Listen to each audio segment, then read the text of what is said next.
ತೆರಿಗೆ ಬಾಕಿ ಉಳಿಸಿಕೊಂಡ ಸರ್ಕಾರಿ ಕಟ್ಟಡಗಳಿಗೆ ಬಿಬಿಎಂಪಿ ಶಾಕ್ ನೀಡಿದೆ. ಏಪ್ರಿಲ್ 1ರ ನಂತರ ದುಪ್ಪಟ್ಟಾಗತ್ತೆ ತೆರಿಗೆ ಬಾಕಿ. ಕೋಟಿಗಟ್ಟಲೆ ತೆರಿಗೆ ಬಾಕಿ ಉಳಿಸಿಕೊಂಡಿರುವ ಸರ್ಕಾರಿ ಕಟ್ಟಡಗಳು. ತೆರಿಗೆ ಬಾಕಿ ಉಳಿಸಿಕೊಂಡಿರುವಂತಹ ಸರ್ಕಾರಿ ಕಟ್ಟಡಗಳಿಗೆ OTS ಸೌಲಭ್ಯ ನೀಡಲಾಗಿದೆ. ಬಿಬಿಎಂಪಿ ವ್ಯಾಪ್ತಿಯಲ್ಲಿ ಬರುವಂತಹ ಸರ್ಕಾರದ ಕಟ್ಟಡಗಳು, ಸರ್ಕಾರದ ಅಂಗ ಸಂಸ್ಥೆಗಳಿಗೆ ಒನ್ ಟೈಮ್ ಸೆಟಲ್ಮೆಂಟ್ ಸೌಲಭ್ಯವನ್ನ ನೀಡ್ತಾ ಇದೆ ಬಿಬಿಎಂಪಿ. 2019-20 ಸಾಲಿನಿಂದ ಬಾಕಿ ಇದ್ದಲ್ಲಿ OTS ಬಳಕೆಗೆ ಅವಕಾಶವನ್ನು ನೀಡಲಾಗಿದೆ.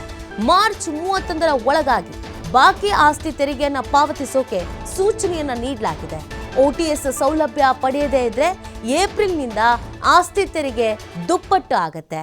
ವಿಧಾನಸೌಧ, ರಾಜಭವನ, ಬೆಸ್ಕಾಂ, BWSSB, KSRTC, BMTC, BMRCLನಿಂದ ಕೋಟ್ಯಾಂತರ ರೂಪಾಯಿ ತೆರಿಗೆ ಬಾಕಿ ಇದೆ. 268 ಕೋಟಿಗೂ ಅಧಿಕ ತೆರಿಗೆ ಬಾಕಿ ಉಳಿಸಿಕೊಂಡಿದೆ ಕಟ್ಟಡಗಳು.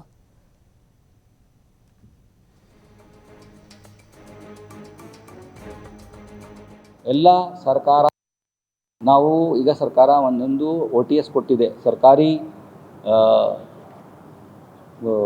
ಕಟ್ಟಡಗಳಿಗೆ ಮತ್ತು ಸರ್ಕಾರದ ಉಪಕ್ರಮಗಳಿಗೆ, ಅಂದರೆ PSU ಅಲ್ಲಿ ಏನಿದೆ 31 ಮಾರ್ಚ್ವರೆಗೂ ಇಂಟ್ರೆಸ್ಟ್ ವೇವರ್ ಮತ್ತು ಪೆನಾಲ್ಟಿ 0 ಅಂತ ಮಾಡಿ ಅದು ಒಂದು ಮಾಡಿದೆ. ನಾಳೆ ಪೇಪರ್ನಲ್ಲಿ ಕೂಡ ನಾವು ಅದನ್ನು ಪ್ರಕಟಣೆ ಮಾಡ್ತಾ ಇದ್ದೇವೆ.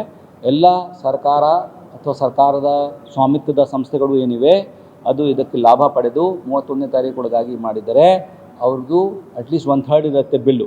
ತದನಂತರ ಅವರಿಗೆ ಜಾಸ್ತಿ ಬಿಲ್ ಆಗಿಬಿಡುತ್ತದೆ. ಅದಕ್ಕೆ ಮಾನ್ಯ ಉಪಮುಖ್ಯಮಂತ್ರಿಯವರು ಮತ್ತು ಮುಖ್ಯಮಂತ್ರಿಯವರು ಅನುಮೋದನೆ ನೀಡಿದ್ದಾರೆ.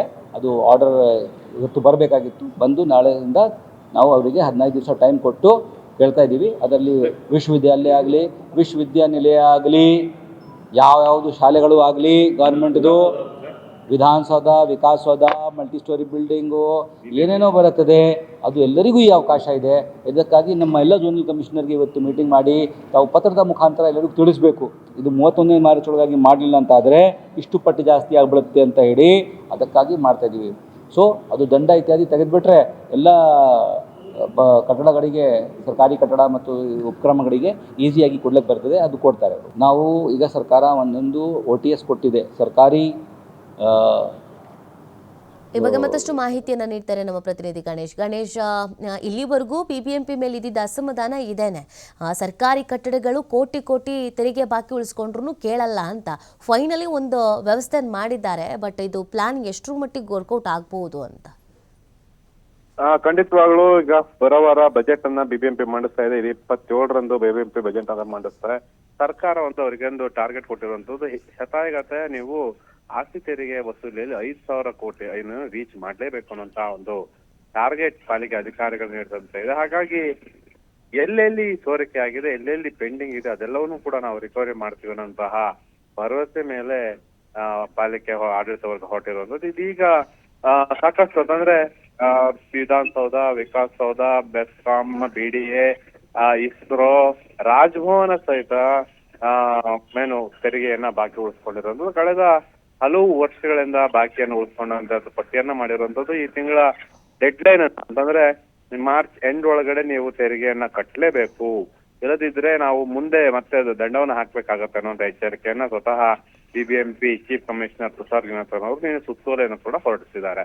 ಹಾಗಾಗಿ ಎಲ್ಲೋ ಒಂದ್ ರೀತಿಯಲ್ಲಿ ಸಾರ್ವಜನಿಕ ವಲಯದಿಂದ ಮತ್ತೊಂದು ಅಂಶ ಕೇಳಿ ಬರ್ತಾ ಇರುವಂತದ್ದು, ನಮ್ಮ ಹತ್ರ ಹಣವನ್ನ ವಸೂಲಿಗೆ ಮನೆ ಬಾಗಿಲಿಗೆ ಬರ್ತೀರಾ, ಬೀಗವನ್ನ ಜಡಿಸ್ತೀರಾ, ಹಾಗೇನೆ ಆಸ್ತಿಗಳಿಗೆ ತೆರಿಗೆಯನ್ನು ವಸೂಲಿ ಮಾಡೋ ಸಂದರ್ಭದಲ್ಲಿ ನಿಮ್ಮ ವರ್ತನೆ ಬೇರೆ ರೀತಿಯಲ್ಲಿ ಇರುತ್ತೆ.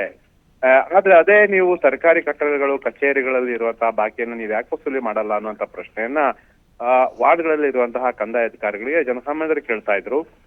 ಹಾಗಾಗಿ ತಾರತಮ್ಯ ಯಾಕೆ ಅನ್ನುವಂತಹ ಪ್ರಶ್ನೆ ಸಾರ್ವಜನಿಕ ವಲಯದಲ್ಲಿ ಎದ್ದು ಬಂದಂತಹ ಹಿನ್ನೆಲೆಯಲ್ಲಿ ಈಗ ಕಠಿಣ ಕ್ರಮ ಅಂತಂದ್ರೆ ಬೇರೆ ಬೇರೆ ಸರ್ಕಾರಿ ಕಚೇರಿಗಳು, ಹಾಗೇನೆ ಶಿಕ್ಷಣ ಇಲಾಖೆಗಳಲ್ಲಿರುವಂತಹ ಬೆಂಗಳೂರು ಯೂನಿವರ್ಸಿಟಿಗಳು, ಬೇರೆ ಬೇರೆ ಶಿಕ್ಷಣ ಇಲಾಖೆ ಬರುವಂತಹ ಕಟ್ಟಡಗಳು ಏನಿರ್ತದೆ ಆ ಎಲ್ಲವನ್ನು ಕೂಡ ನಾವು ಪಾಲಿಕೆ ಈಗ ವಸೂಲಿಗೆ ಮುಂದಾಗಿರುವಂತದ್ದು. ಸರಿಸುಮಾರು ಸಾಕಷ್ಟು 100 ಕೋಟಿ ಹಣ ಈಗ ಸರ್ಕಾರಿ ಕಚೇರಿಗಳು, ಕಟ್ಟಡಗಳಿಂದ ಬರಬೇಕು.